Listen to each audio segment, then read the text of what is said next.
Friends, ഗാസയും ഇസ്രായേലും യുദ്ധം ചെയ്തത് എന്ത് കാരണം കൊണ്ടാണ്? എന്തായാലും അതിൻ്റെ ഫസ്റ്റ് പാർട്ടായിരിക്കും ഇത്. ഇതിനകത്ത് ഞാൻ ഒത്തിരി കാര്യമൊന്നും പറഞ്ഞില്ല, ഇച്ചിരി കാര്യമേ പറയത്തുള്ളൂ.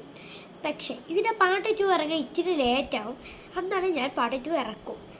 കാരണം എനിക്ക് കുറച്ച് വീഡിയോസ് ഇടാനുണ്ട്, പിന്നെ സയൻറ്റിഫിക്കേഷൻ വീഡിയോസൊക്കെ ഇടാനുള്ളതാണ്. അപ്പോൾ നമുക്ക് വീഡിയോയിലൊക്കെ പോകാം. ഒക്ടോബർ 7 6 മണിക്ക് നമ്മുടെ ഇസ്രായേലിലോട്ട് കുറച്ച് ആക്രമണം നടക്കുകയാണ്. നമ്മുടെ ഗാസയിലെ ഹമാസ് ആണ് ആക്രമണം നടത്തിയത്. അവർ ആയിരക്കണക്കിന് മിസൈൽസ് നമ്മുടെ ഇസ്രായേലിലോട്ട് തൊടിച്ചു വിടുകയാണ്. ഇസ്രായേൽ ലക്ഷ്യമാക്കിയ ആയിരക്കണക്കിന് മിസൈൽസ് വന്ന് അവരുടെ മെയിൻ സിറ്റീസ്, അവരുടെ ബോർഡേഴ്സ് എല്ലാം തകർക്കുകയാണ്. ആരാണ് ഹമാസ്? ഹമാസ് സത്യത്തിൽ ഗാസയുടെ ഒരു മിലിറ്ററി ഗ്രൂപ്പാണ്. അവരാണ് ഇത്രത്തോളം മിസൈൽസ് അവർ അങ്ങോട്ട് വിട്ടത്. കൃത്യമായിട്ട് പറഞ്ഞാൽ 5000-ഓളം മിസൈൽസ് അവർ വിട്ടു.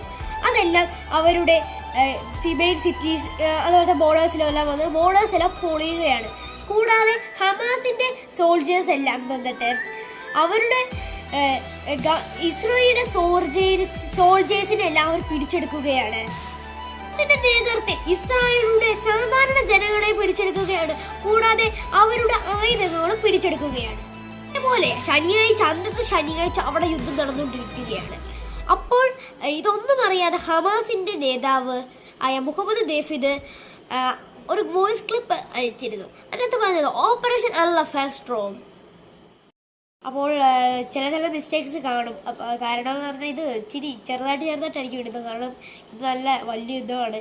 അപ്പോൾ ആ യുദ്ധം മാറട്ടെ എന്നാണ് എല്ലാവരുടെ ആഗ്രഹം. ആ യുദ്ധം മാറട്ടെ ഇതിലായിട്ട്. അപ്പോൾ ഇത് കുറച്ച് പാർട്ടായിട്ട് കാണും. ഞാൻ അതൊക്കെ റിസർച്ച് ചെയ്യുകയാണ്.